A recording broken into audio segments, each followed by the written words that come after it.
Bismillahirrahmanirrahim. Welcome to Askaria Schools and Colleges. Assalamu alaikum. My name is Sumaira and today I am going to discuss lecture number 44, that is from chapter number 16.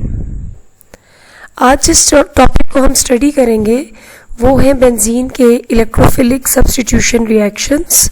इनमें हम detail से देखेंगे nitration of benzene, sulphonation of benzene, halogenation of benzene और फिर Friedel-Crafts, alkylation और acylation reactions.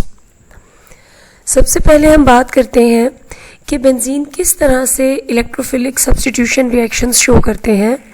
तो benzene के जो पाई इलेक्ट्रॉन्स हैं वो रेजोनेंस की वजह से हाईली स्टेबलाइज्ड होते हैं, जिसकी वजह से वो इलेक्ट्रोफिलिक अटैक के लिए इजीली अवेलेबल नहीं होते. तो अगर कोई भी वीक इलेक्ट्रोफाइल आता है तो वो उनके ऊपर आके अटैक नहीं कर सकता. अटैक तभी पॉसिबल होगा बेंजीन रिंग के ऊपर इलेक्ट्रोफाइल का जब वो पावरफुल होगा. तो इसके लिए हमें सबसे पहले स्ट्रॉन्ग इलेक्ट्रोफाइल को जो है वो जनरेट करना पड़ता है. तो यहाँ पे फर्स्ट स्टेप में ये हमारे पास आयरन हैलोजन के साथ मिलके आयरन ट्राईहेलाइड बनाता है जो कि कैटालिस्ट के तौर पे बिहेव करता है. ये कैटालिस्ट हैलोजन के साथ रिएक्ट करके टेट्राहेलोफेरेट आयन बनाता है. ठीक है, ये टेट्राहेलोफेरेट आयन जो है ये बेस के तौर पे बिहेव करता है और साथ में ये जो X+ है दैट इज हैलोजिनोइयम आयन, ये स्ट्रॉन्ग इलेक्ट्रोफाइल के तौर पे बिहेव करता है. नेक्स्ट स्टेप में अब ये जो स्ट्रॉन्ग इलेक्ट्रोफाइल है ये बेंजीन रिंग के इलेक्ट्रॉन्स के ऊपर जाके अटैक करेगा. अब अगर हम इसका जनरल पैटर्न देखें सब्स्टिट्यूशन रिएक्शंस का तो वो क्या होता है, ये जो स्ट्रॉन्ग इलेक्ट्रोफाइल है ये बेंजीन रिंग के ऊपर अटैक करता है जैसे यहाँ पर.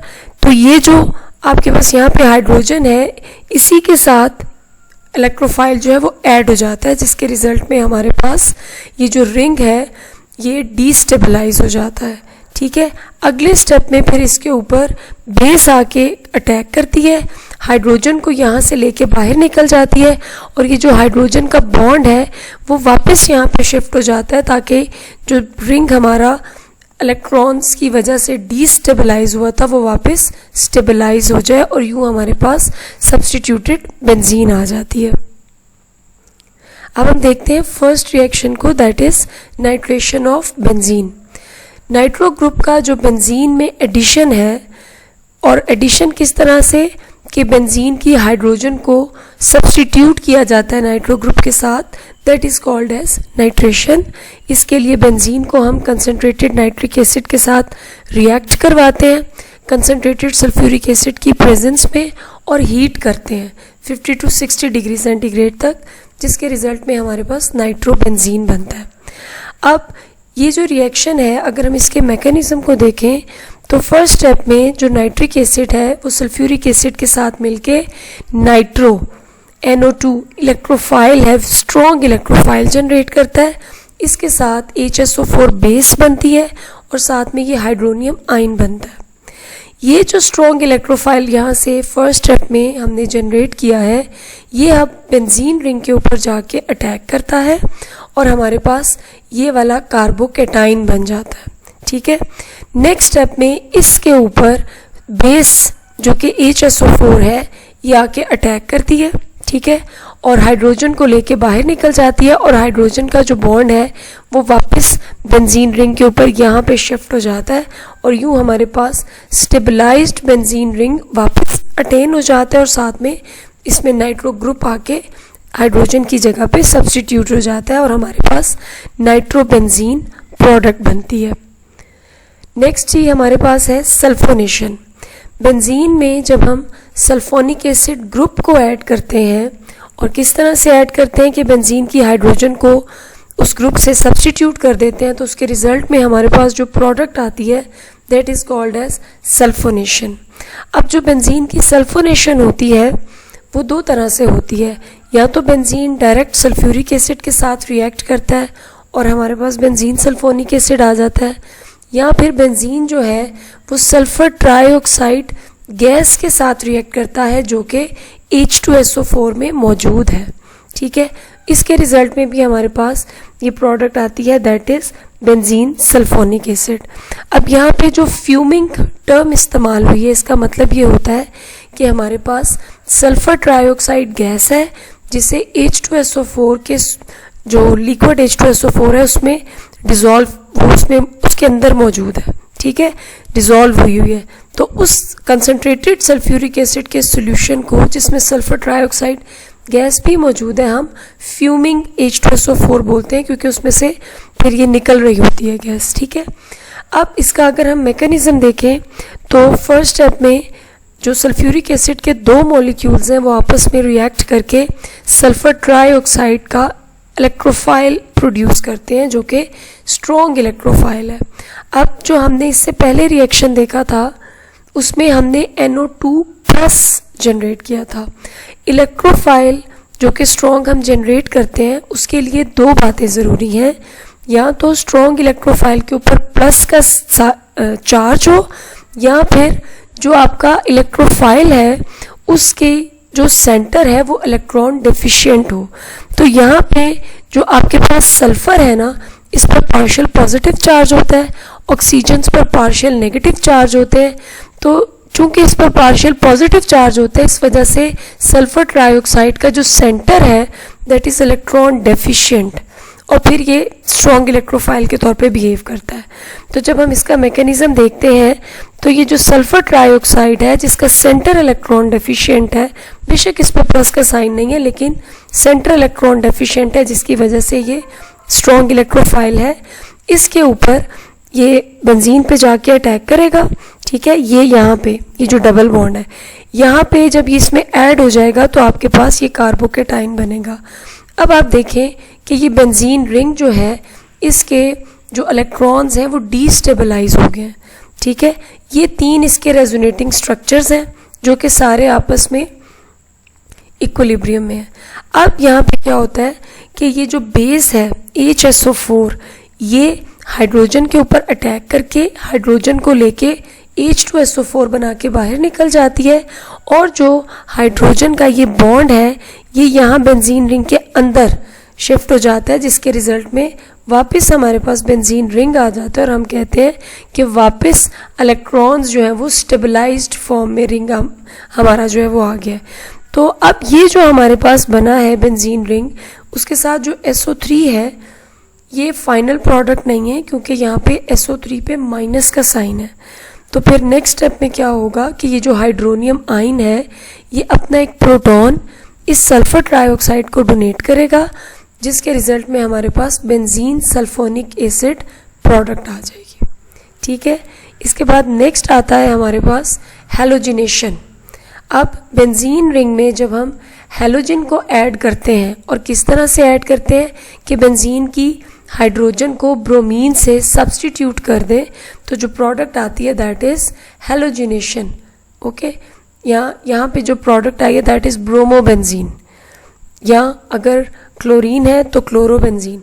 फ्लोरीन जो है वो बहुत विग्रस रिएक्शन देता है, इस वजह से हम उसका रिएक्शन नहीं लिखते, और ब्रोमीन और क्लोरीन नॉर्मल रिएक्शंस देते हैं, जबकि जो आयोडीन है उसका रिएक्शन इतना स्लो होता है कि उसकी यील्ड बहुत पुअर आती है, तो हम उसको भी नहीं लिखते। तो जनरली जब हम हैलोजिनेशन रिएक्शंस लिखते हैं तो हम ब्रोमीन और क्लोरीन के साथ लिखते हैं, और इसमें जो हमें कैटालिस्ट चाहिए होते हैं वो एनहाइड्रस FeCl3 होता है या AlCl3 होता है।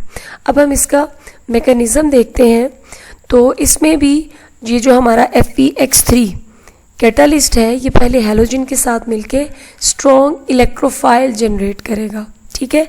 अब ये जो स्ट्रॉन्ग इलेक्ट्रोफाइल जनरेट हुआ है, अगर हम क्लोरीन लेते हैं तो ये क्लोरीन का कैटाइन जो कि आपका स्ट्रॉन्ग इलेक्ट्रोफाइल जनरेट हुआ है, इसके साथ हमारे पास टेट्राक्लोरोफेरेट आयन बनता है जो कि बेस है। अब होगा क्या कि फर्स्ट स्टेप में ये जो क्लोरीन प्लस साइन के साथ स्ट्रॉन्ग इलेक्ट्रोफाइल है ये बेंजीन रिंग में जाके ऐड होगा, और हमारे पास ये वाली जो है वो प्रोडक्ट आएगी, जिसमें जो हमारा रिंग है वो अब डीस्टेबलाइज हो गया। ये इसके तीन रेजोनेटिंग स्ट्रक्चर्स आते हैं। अगर यहाँ पे प्लस का साइन है तो नेक्स्ट स्टेप में वो यहाँ पे आ जाएगा और उसके नेक्स्ट स्टेप में यहाँ पे, जो कि ये तीनों रेजोनेंस को शो करते हैं। अब ये जो आपके पास स्ट्रक्चर है, इस पर टेट्राक्लोरोफेरेट आयन अटैक करेगा, जो कि एक बेस है। यहाँ से प्रोटॉन को एक्सेप्ट करेगा, प्रोटॉन को लेके बाहर निकलेगा, प्रोडक्ट आ जाएगी साइड प्रोडक्ट FeCl3 और HCl, और ये जो हाइड्रोजन का बॉन्ड बेंजीन के साथ बना हुआ था ये यहाँ पे शिफ्ट हो जाएगा, ताकि ये जो डीस्टेबलाइज स्ट्रक्चर था कार्बोकेटाइन का वो अब स्टेबल बेंजीन बन जाए, और यूँ हमारे पास फाइनली लास्ट में प्रोडक्ट आ जाती है, दैट इज क्लोरोबेंजीन। अब अगर हम, ये तो हमने खाली बेंजीन में बात की कि हम हैलोजन को किस तरह से ऐड करते हैं सब्स्टिट्यूशन के थ्रू।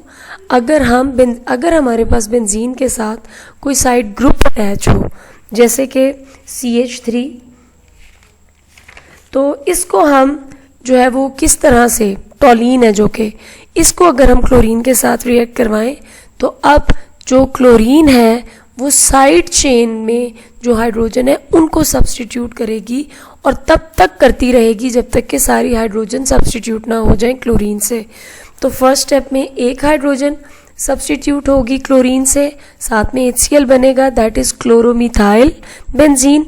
अगले स्टेप में अगेन क्लोरीन के साथ सनलाइट की प्रेजेंस में ये जो क्लोरोमिथाइल बेंजीन है ये रिएक्ट करेगा, यहाँ से एक और हाइड्रोजन सब्स्टिट्यूट हो जाएगी क्लोरीन से और डाइक्लोरोमिथाइल बेंजीन बनेगा, और लास्ट में एक हाइड्रोजन बची है, तो ये दोबारा से जब क्लोरीन के साथ सनलाइट की प्रेजेंस में रिएक्ट करेगी तो ये लास्ट वाली हाइड्रोजन भी यहाँ से रिप्लेस सब्स्टिट्यूट हो जाएगी क्लोरीन से, और हमारे पास जो प्रोडक्ट आएगी दैट वुड बी ट्राइक्लोरोमिथाइल बेंजीन। तो इससे ये पता चलता है कि अगर हमारे पास बेंजीन के साथ कोई अल्काइल ग्रुप अटैच हो और हम उसकी हेलोजिनेशन करें, चाहे वो क्लोरीन हो चाहे वो ब्रोमीन हो, तो ये प्रोसेस तब तक कंटिन्यू रहेगा जब तक कि इस कार्बन के साथ जो हाइड्रोजन अटैच है वो सारे जो है वो क्लोरीन से सब्स्टिट्यूट ना हो जाए। इसके बाद आती है जी हमारे पास next Friedel Crafts alkylation. Friedel और क्राफ्ट ये दोनों दो साइंटिस्ट थे जिन्होंने 1877 में ये रिएक्शंस किए। जो अल्काइलेशन है उसमें उन्होंने बेंजीन में अल्काइल ग्रुप को इंट्रोड्यूस करवाया, ठीक है, और कैसे इंट्रोड्यूस करवाया, इन द प्रेजेंस ऑफ AlCl3। अब क्या है ये रिएक्शन कि बेंजीन जब अल्काइल हेलाइड के साथ RCl या RX आप जनरल कह लें, अल्काइल हेलाइड के साथ रिएक्ट करती है तो जो अल्काइल ग्रुप है ये वाला, ये बेंजीन में जाके ऐड हो जाता है और हाइड्रोजन को इनफैक्ट सब्स्टिट्यूट करता है, और जो हाइड्रोजन है वो क्लोरीन के साथ मिलके HCl बना देती है।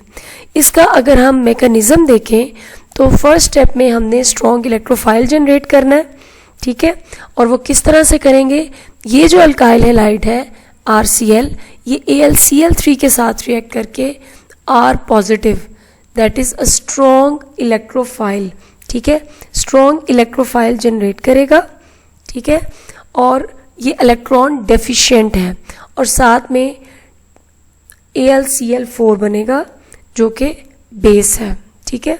अब होगा क्या कि ये तो AlCl4 बना हुआ है, ये जो अल्काइल ग्रुप है ये बेंजीन में जाके यहाँ जो डबल बॉन्ड है इसमें जब ऐड होता है कार्बन के साथ तो कार्बन की हाइड्रोजन वहीं पे है, साथ में अल्काइल ग्रुप भी आ गया।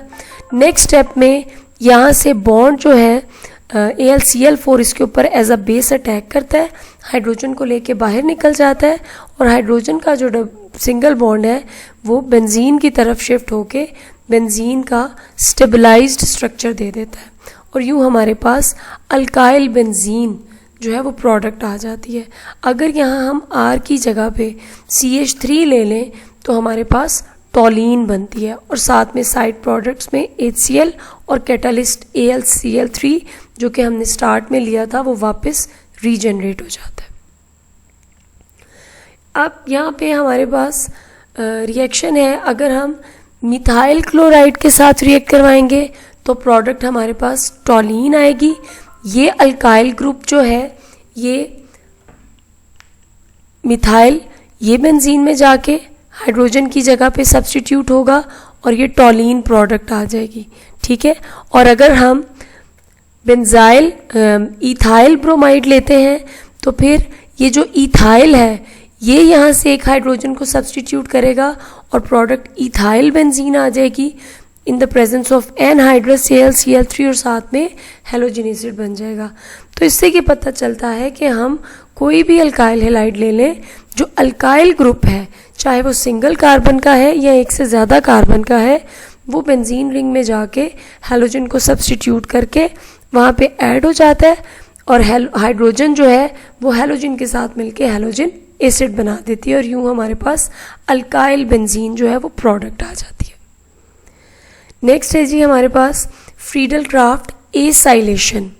एसाइल ग्रुप का बेंजीन के रिंग में जो इंट्रोडक्शन है in the presence of again acyl halide और कैटालिस्ट AlCl3, उसको हम फ्रीडल क्राफ्ट एसाइलेशन बोलते हैं, ठीक है। अब आप देखें ये एक बेंजीन रिंग है, इसमें जब हम एसाइल हैलाइड RC+O Cl के साथ इसको रिएक्ट करवाते हैं एनहाइड्रस एल्यूमिनियम क्लोराइड की प्रेजेंस में, तो ये जो RC+O that is the acyl group, ये एसाइल ग्रुप जब बेंजीन रिंग में ऐड होता है तो उसके रिजल्ट में हमारे पास जो प्रोडक्ट आती है that is called as SC. यहाँ पे जैसे जो हमारी प्रोडक्ट बनी है इस प्रोडक्ट को हम बोलते हैं एथेनॉइल क्लोराइड, ठीक है। अल्केनॉइल बेसिकली आर है ना, तो अल्केनॉइल जो है वो आपके पास प्रोडक्ट आ जाएगी। जैसे अगर यहाँ पे आर की जगह हम CH3 लेंगे ना तो ये एसीटोफिनोन बन जाएगा। जैसे कि यहाँ पे बेंजीन जब CH3 C+O एसिड हैलाइड के साथ एनहाइड्रस AlCl3 की प्रेजेंस में रिएक्ट करती है तो प्रोडक्ट हमारे पास एक कीटोन बनता है, ठीक है। यहाँ पे जो कीटोन बना है इसे हम एसीटोफिनोन बोलते हैं, ठीक है। अब हम नेक्स्ट देखते हैं इसका मैकेनिज्म किस तरह से ये प्रोसीड करता है। तो फर्स्ट स्टेप में ये जो एसाइल हैलाइड है ये कैटालिस्ट के साथ रिएक्ट करके स्ट्रॉन्ग इलेक्ट्रोफाइल जनरेट कर रहा है और वो इलेक्ट्रोफाइल कौन सा है, RC+O। यहाँ पे ये जो AlCl3 है ये लेविस एसिड के तौर पे बिहेव करता है और ये इलेक्ट्रॉन पेयर एक्सेप्टर है, ठीक है। तो ये यहाँ से क्लोरीन को एक्सेप्ट करके AlCl4 बना देते हैं और इस पे माइनस का साइन आ जाता है, ठीक है। और पीछे जो है वो हमारे पास जो बनता है वो एसिलियम आइन बन जाता है, ठीक है, ये वाला। ये जो एसिलियम आइन है नेक्स्ट स्टेप में बेंजीन के ऊपर जब जाके अटैक करता है स्ट्रॉन्ग इलेक्ट्रोफाइल तो हमारे पास ये जो है वो कार्बोकेटाइन बनता है जिसमें ये आपका बेंजीन रिंग जो है ये अब इलेक्ट्रॉन जाहिर है यहाँ पे डिस्टर्ब हो गए हैं तो ये डीस्टेबलाइज हो गया, ठीक है। अब अगले स्टेप में इसके ऊपर ये जो AlCl4 है, ठीक है, बेस के तौर पे बिहेव करता है। ये अटैक करेगा इस हाइड्रोजन के ऊपर, यहाँ से हाइड्रोजन को लेके बाहर निकल जाएगा, HCl बना देगा और AlCl3 वापस रीजनरेट हो जाएगा और ये जो इसका सिंगल बॉन्ड है ये यहाँ पे शिफ्ट होके जो आपका रिंग डीस्टेबलाइज हुआ था उसको स्टेबलाइज कर देगा और यूं आपके पास जो प्रोडक्ट बनेगी वो एक कीटोनिक प्रोडक्ट आ जाएगी दैट इज बेंजीन RC+O और ये बेंजीन। अगर R की जगह पे मिथाइल होगा तो हम इसे एसीटोफिनोन बोल देंगे, ठीक है। तो ये हमारे पास फ्रीडल क्राफ्ट एसाइलेशन का जो बेंजीन की है उसका मैकेनिज्म था। यहाँ तक जी हमारे बेंजीन के सब्स्टिट्यूशन रिएक्शंस कंप्लीट हो गए। इसके बाद आपने होम टास्क अटेम्प्ट करना है और वो है कि आपने बताना है कि बेंजीन की सल्फोनेशन कैसे होती है, साथ में उसका मैकेनिज्म लिखें और उसके बाद ये कुछ कन्वर्जन्स यहाँ पे मेंशन किए हैं इनको करें कि किस तरह से हम बेंजीन को कन्वर्ट कर सकते हैं टॉलीन में, बेंजीन को एसीटोफिनोन में और टॉलीन को बेंजोट्राई क्लोराइड में, और फिर आपने इन तमाम रिएक्शंस की प्रैक्टिस करनी है। Thank you so much, stay blessed, अल्लाह हाफिज़।